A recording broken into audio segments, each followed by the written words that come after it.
National conference جو led by Omar Abdullah ہے، لیکن فاروق عبداللہ صاحب جو ان کے والد ہیں ان کا بھی کافی اثر ہے، اور کانگریس یہ پہلے بھی ایک دوسرے کے اتحادی تھے، اور شیخ عبداللہ صاحب جو فاروق عبداللہ کے والد ہیں انہوں نے اور نہرو نے طے کیا تھا 370 اور 35 سے. اب یہ دونوں پارٹیاں جو ہے نیشنل کانفرنس اور کانگریس آج الیکشن میں یہ کہہ رہی ہیں جی کہ اگر ہم جیت گئے تو ہم 370 اور 35A کو اس کی سسپینشن کو ختم کر دیں گے. آپ کو لگتا ہے کہ یہ پاسبل ہے؟ میرا خیال ہے پاسبل ہے. دیکھیں بڑی پورٹنٹ اس وقت پریزنس ہے وہاں پہ کانگریس کی بھی اور نیشنل کانگریس کی بھی، دونوں کی. اور اس ایشو کے اوپر جو ہے میرا خیال ہے کہ جتنی موٹیویٹ ہوئی ہے وادی کی پاپولیشن، اسپیشلی وادی سے باہر بھی، لیکن جو وادی میں جو ہوئی ہے، تو میرا خیال ہے کہ ان کو بہت چانس ہے کہ یہ جو کولیشن ہے یہ حکومت میں آئے. اور جیسے کہ انہوں نے پریس کانفرنس میں کہا ہے، بلکہ یہ ایک الیکشن ایشو بنایا ہوا انہوں نے کہ اسٹیٹس جو ہے ریسٹور ہونا چاہیے. تو اسٹیٹس اگر ریسٹور ہوا تو کافی حد تک جو ایک ہمارا بھی بڑا احتجاج رہا ہے پچھلے 4-5 سال میں، گو کہ انہوں نے یہی کہا تھا کہ جمعے کے دن دھوپ میں کھڑے ہو جاؤ، اور سرینا کے بعد ایک میٹر لگا دیا تھا، اس کے علاوہ کچھ بھی نہیں کیا تھا عمران خان نے. تو لیکن اگر ریسٹور ہو جاتا ہے اسٹیٹس جو ہے، تو میں سمجھتا ہوں کہ ایک جو گریونس ہے کشمیریوں کو، مقبوضہ کشمیر کے جو رہنے والے جو ہیں، وہ کسی حد تک ایک جو ان کو ایک انجری ہے، ایک زخم جو آیا ہوا ہے ان کا مودی کی طرف سے، اس میں کچھ نہ کچھ مندمل ضرور ہوگا. اچھا، جو کانگریس کے ترجمان ہیں انہوں نے اس ایشو پہ کیا بات کی، ذرا سنیں. کشمیر کا دل زخموں سے بھرا ہوا، ان زخموں پر ملہم لگانے کا وقت آ گیا ہے. سب سے پہلی پراتھمکتا ہماری یہ ہے کہ جموں کشمیر کو پھر سے اسٹیٹ کا درجہ ملے. جموں کشمیر ایک ایسی ریاست جس کا حق چھین لیا گیا، ایک اسٹیٹ تھا اس سے اسٹیٹ ہوڈ چھین لی گئی، اس کو یونین ٹیریٹری بنا دیا. وہ حق اس کا پھر سے ملنا ضروری ہے، اور یہ حق ہم دلوائیں گے.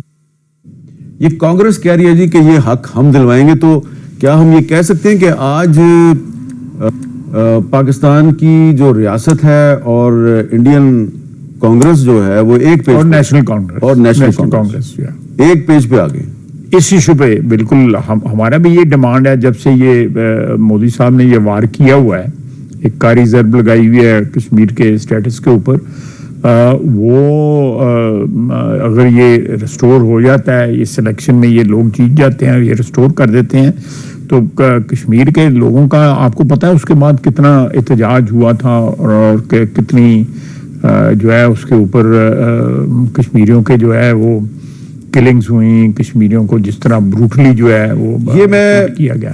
آپ دوبارہ میں اس ایشو کی طرف نہیں جا رہا، لیکن آپ نے جو 5 اگست 2019 کا جو واقعہ ہے جس دن 370 کو سسپینڈ کیا گیا، اس سے صرف ایک مہینہ پہلے جنرل عاصم منیر کو DG/ISI کے عہدے سے ہٹا کے فیض حمید کو DG/ISI بنایا گیا تھا.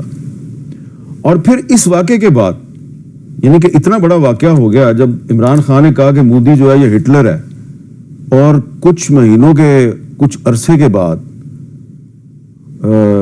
سیز فائر ہو گیا لائن آف کنٹرول پہ. تو وزیر اعظم جو بھی تھا، لیکن لائن آف کنٹرول پہ سیز فائر دونوں فوجوں کے درمیان ہوا، اور اس میں جو بیک ڈور چینل سے اجیت ڈول کے ساتھ ڈپلومیسی تھی وہ بھی جنرل باجوہ اور فیض حمید نے کی. اس پر بھی کوئی آپ نے کبھی سوچ بچار کیا کہ یہ کیا چکر چلا ہے؟ دیکھیں، میرا اپنا خیال ہے کہ جو جنرل باجوہ اور ان کی ٹیم تھی، جس میں جنرل فیض جو ہے وہ وائس کیپٹن تھے، وہ جو ہے اس مسئلے کے اوپر جو ہندوستان کے ساتھ ہمارے تعلقات ہیں، وہ جس طرح کہتے ہیں نا کہ وہ ڈو تھے، یعنی ان کی سوچ جو تھی وہ فاختہ والی ڈو ہونا کوئی بری بات نہیں ہے، سوچ تھی، اور وہ چاہتے تھے کسی نہ کسی طرح یہ مسئلہ جو ہے نا وہ حل وہ نہیں جو آپ اور میں چاہتے ہیں، ناٹ بحیثیت کشمیری بلکہ پاکستانی کانسٹیٹیوشن آف پاکستان کے مطابق ہے. آرٹیکل 257 کے مطابق تو آپ نے UN ریزولوشن کے مطابق مسئلہ حل کرنا. بالکل، یہ ہمارا پلیج ہے. ہاں۔ جو بھی آئین پہ قسم اٹھاتا ہے وہ ساتھ یہ پلیج کرتا ہے، چاہے وہ فوج کا کوئی بندہ ہو چاہے وہ سیاستدان ہو. لیکن اس میں میر صاحب ایک آپ کو یاد ہوگا بھی چند دن پہلے میرا خیال شندانہ گلزار صاحبہ نے ٹی وی پہ کہا ہے کہ مودی کو نے اپروچ کیا واشنگٹن نے، اور بائیڈن کا فون آیا اور ان کے کہنے کے اوپر ہم نے اس کو رہا کیا ابھینندن کو. جسے آپ نے میرا خیال سنا خیر نہیں. ابھینندن کو سب کو پتا ہے کہ ابھینندن کو جنرل باجوہ نے رہا کرا ہے. وہی نا، لیکن اس میں انٹروینشن جو ہے امریکہ نے بھی کی. لیکن اب اگر اس میں جو ہے ایک ڈوش جو ہے ایٹیچیوڈ جو ہے ایک آرمی چیف کا رہا امریکہ ہندوستان کی دوش طرف یا جو ہے، شیپش؟ میرا خیال یہ بیٹر ورڈ ہے جو آپ نے شیپش. کہا، شیپش جو ہے یہ ایٹیچیوڈ رہا امریکہ کی طرف ہندوستان کی طرف، تو وہ بڑا برملا اس بات کا اظہار کرتے تھے کہ ہمیں یہ چیز جو ہے یہ اس کا کوئی. دیکھیں ہم نے جو قسم دی ہوئی ہے وہ یہ دی ہوئی ہے کشمیریوں کو کہ ہم نے جو یو این ریزولوشن ہے اس کو امپلیمنٹ کرانا ہے. Nothing short of that. ایک ہے نا، ایک پلیج ہے ان کے ساتھ جو ہے، اور جتنی قربانیاں انہوں نے دی ہیں ہم نے بھی اس کاز کے لیے بڑی قربانی دی. آج بھی سیاچین کے اوپر ہمارے بچے بیٹھے ہوئے ہیں اور وہ بلو فریزنگ پوائنٹ میں. اور جس طریقے سے ابھینندن کو پاکستان ایئر فورس کے بہادر جو ہوا باز ہیں انہوں نے نیچے گرایا اور پھر آرمی نے اس کو گرفتار کیا، تو اس سے یہ ثابت ہوتا ہے کہ فوج جو ہے انڈیا کا مقابلہ کر سکتی ہے. بالکل کر سکتی ہے، بالکل کر سکتی ہے. بلکہ انہوں نے کوئی دھمکی امیز جو ہے وہ الفاظ بھی یوز ہوئے، تو جو فالوئنگ 24 آورس سے اس میں ہم نے ان کو جواب بھی دیا. اور یہ جس وقت 1.5 گھنٹہ ہم انتظار کرتے رہے میٹنگ میں، اور اس کے بعد بریفنگ جو ہے ہمیں باجوہ صاحب نے دی ساری میٹنگ، اس میں سب لوگ تھے، JUI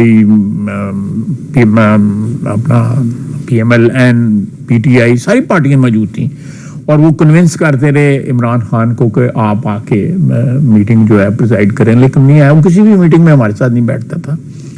اب سب کو جمہوریت کی یاد آتی ہے، لیکن ایٹیچیوڈ لوگوں کے یاد نہیں رہتے کہ لوگوں نے کس طرح جمہوریت کو نقصان پہنچایا، جمہوری روایات کو نقصان پہنچایا. جو بھی ٹوٹی بجی ہماری روایات تھیں، روایت تو پہلے بھی کوئی اتنی نہیں تھی، تو لیکن یہ بڑا نقصان. اور یہ میں سمجھتا ہوں کہ امن کی خواہش رکھنا کوئی بری بات نہیں ہے، لیکن امن کی قیمت کیا ادا کرنی ہے وہ ہمیں وہ ڈٹرمن کرنی چاہیے ہمیں. بالکل صحیح ہے. بہت بہت شکریہ خواجہ محمد. وہ میں نے آپ کو بتانا تھا ایک وہ مجھے انویٹیشن جو آیا ہے. ہاں آپ کو آکسفورڈ سے انویٹیشن آئی ہے، اور آپ کے مقابلے میں وہاں پہ کون ہوگا؟ مجھے انہوں نے بتایا جی کہ فارن منسٹر انڈیا کا ہوگا، اور ٹاپک یہ ہے کہ کشمیر کو ایک آزاد ریاست ہونا چاہیے. 14 نومبر کو. آزاد یا خود مختار؟ آزاد. انہوں نے آزاد کا ہے، free Kashmir, not independent, free. Independent free ایک گل ہوئی نا. اچھا چلیں، اچھی بات ہے. اللہ کرے کہ میں نے انویٹیشن ایکسپٹ کر لیا اس کا. اللہ کرے کہ انڈین فارن منسٹر آپ کے سامنے کھڑے ہونے کی جرت کریں اور بھاگے نا.